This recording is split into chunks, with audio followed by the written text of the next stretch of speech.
Alright guys, in the last video we talked about puppies. This time I'd like to talk a little bit about history. I'd like to talk a little bit about the Civil War and what it was and what it meant. I'd like to talk before that a little bit about slavery and what it was like, how it was done. Not what it was like for the black people. I'm not trying to empathize with them. No, this is just strictly a history lesson. History buffs, correct me if I'm wrong, please. In World War I, the losses were approximately 114,000. In World War II, they were approximately double that.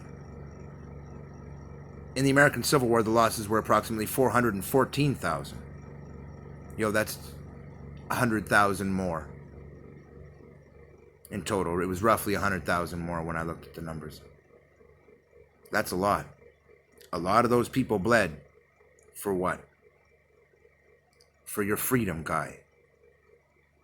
For your freedom from slavery, from hate, from arrogance, and from ignorance, and from the frickin' people out there.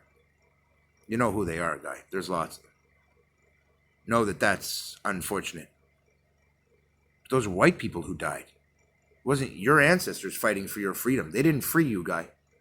And it wasn't Americans who took you as slaves, believe it or not. You think they were traveling to Africa in their ships while they were struggling to build their country? You're wrong. At the time, America had really no navy. The vast majority of slave ships weren't actually American-owned. They were South African-owned. And the British, at the time, were going around the world trying to stop slavery. But even they only suffered a relative handful of losses, a few thousand men, because they vastly outnumbered and were superior in arms and weaponry and training and ships to what they were fighting.